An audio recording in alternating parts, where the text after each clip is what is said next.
everyone, and welcome back to the gardening, guys. So it has been a while. Yes, it's been a while. Yes, so obviously, as you can see, there's a big improvement on. I mean, just looking on the shot that's on camera, something down there to you, it will be down and back. Yeah. What's changed? Tell us on the plot overall. What has changed so far? So obviously, from the last time that we was obviously filming, there wasn't really much obviously growing. Certain things had obviously been planted, but they hadn't germinated or popped up yet. So obviously, as you can see, with the rhubarb, it was just about to push through, and now it's actually it's a full bloom going. Big, yeah. So if I get down here, I look. Well, it's virtually up to your compost bin. Well, yeah, near enough. Just stand up next to your compost bin. Look how big this is. So it's virtually to Shane's waist. Yeah. That's going well. That is. Ready to pick it soon. Some thick nice sticks in there. Some thick stalks in there, ready to harvest. Look at that one. Some definitely some nice rhubarb crumble. Yeah. I'm on the way. I'm coming down for that one. What's obviously people know what's in here, or they should know what's in here. So obviously these are onions, white and red onions, which we planted about 3 months if that ago. It was a bit cold at first. December, January time, when we planted these. It was a bit temperamental. A few started coming up, and then obviously a few little ones hadn't. But as soon as the weather's started to warm up, they all came through. Behind you, it looks like a bit of a disaster zone on this side. Yeah, so obviously there was broad beans. Obviously, I planted some broad bean seeds in here. And what happened was I also done a few more in the polytunnel, which I'll get to in a bit. But I mainly done these because I thought, well, if these don't go, the ones in the polytunnel will. Which it turns out that I had far too many broad beans. There was a lot. Couldn't eat them to myself. And second of all, the ones in the polytunnel seem to have gone a lot more bigger. They've grown a lot more better, and they're actually now flowering. Well, starting to flower. Which these aren't. Whereas these, they're still struggling. Yeah, but I think that might be because they're outside. It's still a bit chilly at night. They're budding, but they're not actually coming through. I know there was, because I had a large amount of them. The lady next door, which I get on quite well with, she was a bit late planting some broad bean seeds, so I was very generous, seeing as I had more than enough. And I gave her a few, which is why you can see that the it's a bit potchy. Yeah. So these ones that are left, they'll go into the polytunnel. It will be then dug over, and sweet corn, you said? Yeah. So I've got some sweet corn on the go, and this area will then go for that. Rehabited for sweet corn. Behind you, look at this. Yes. Not expected at all, was this? No, it wasn't. So if you can remember December, January, obviously it was about middle of December, wasn't it? I think middle of December. There were just little finger pricks coming through, weren't there? There was, yeah. So beginning to mid-December, I had some elephant garlic bulbs, which I dug the ground over, got as much weeds out as I could, and I planted the elephant garlic bulbs, and they was very dormant for longer than they should be. And just as I'd given up all hope and thought, well, they're not going to come through, sadly, they started to. And I obviously left them, and a few scattered about came up, and I thought, you know what, this is brilliant. We'll give them a chance. I thought I'd leave them again, and then we had that, I think it was that week or two where it went through the roof with the temperatures, and then it rained, and now look at them, they've really done well. So every single one's come up as well. I was looking earlier, every single one. The only one, everyone's done brilliant apart from that one. This little one here. That little guy's struggling. So this one here, it is growing, it has come up, but it seems I'm to be not sure having whether it's got a bit of whether there was a deformity on the bulb, or whether it was might have been stomped on or something. Yeah, or something like that. But it's put a tad bit of growth. I mean, how many are here? There's 5 in a full row. 5, 10, 15, 20, 25, 30. Yeah. 33. Yeah. Ain't bad. Oh yeah, I mean, I've still got more. Oh yeah, you've got plenty more. But obviously, I can't plant them again. I mean, people think it's a myth because they say, you can't really plant them until during the winter. Yeah.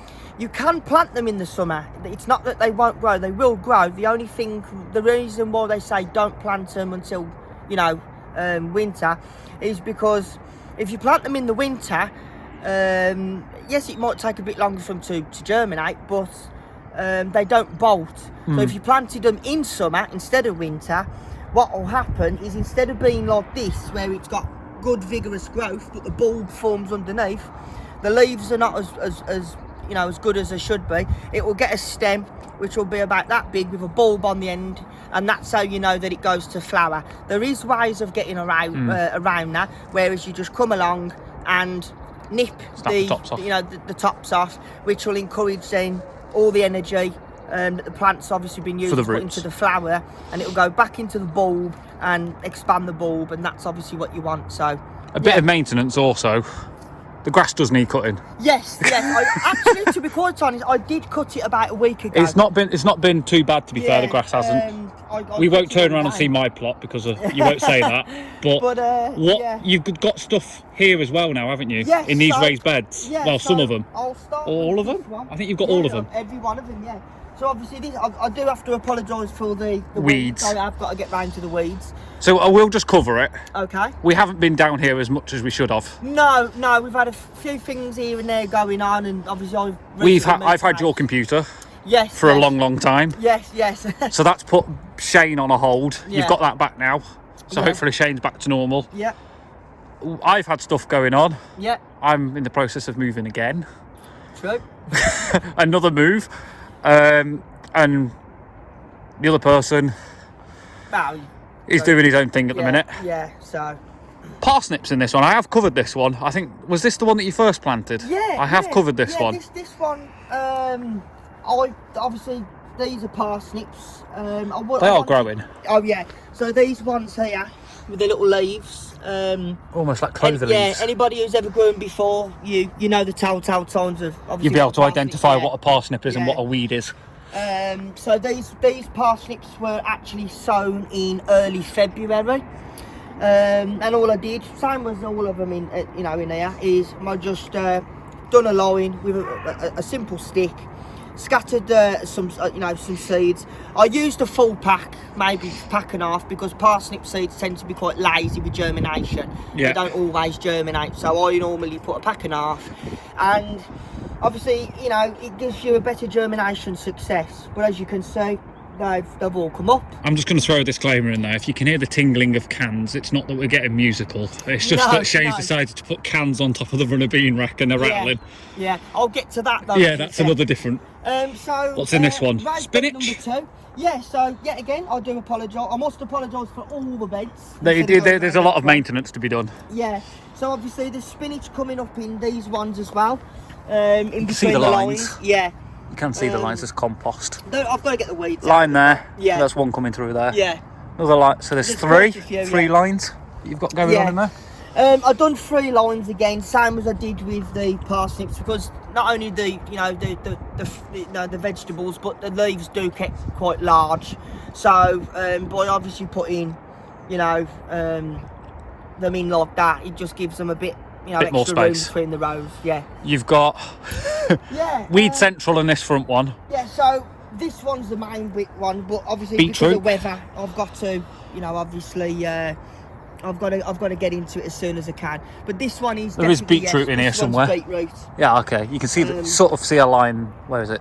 There. Yeah, and there's one. There's another one just here as well. Yeah.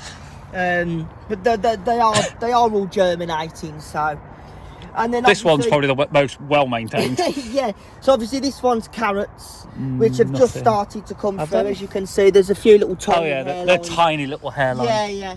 Let's see if so them are what they call Autumn King 2 carrots, which are the big variety of carrots. You don't have to plant them in the autumn just because they're called Autumn Kings. They can go in like early nantas. Start them off. I prefer to put them direct into soil about mid-March. If those, for those out there that obviously are in a bit more colder climates, I'd probably hold off till at least April. But with some varieties of carrots, you can start them off in trays. Yeah, you can, yeah. Just to get them going. So I think I have seen it done. I don't think I know. There's a round ball variety of carrots, which in the past I have grown them in pots. Because the root doesn't always go down like a normal carrot. It only needs about that much soil, and then it starts to fill out. So you get a nice ball carrot. It's almost like a parsnip. Not a parsnip. What's the? It's like a swede almost. Yeah. A very small swede, or a small onion. Yeah, or look at a very, very large, oversized radish. Yes. But yeah, so them are the raised beds. Shall we do a part 2? We can. Okay. So guys, there is a part 2. I'll explain it, because Shane's obviously straight in with the outro. That we will cover a part 2 because we've still got that polytunnel to cover. Yeah. We'll cover a bit at the pond because there's a bit of growth and change there as well. Yeah. And then you've also got, from the last time I came down, a hell of a lot change in the back polytunnel. Yeah. So we'll come back and cover that. Yeah. So we'll see you all soon, guys. So till the next time. They call me a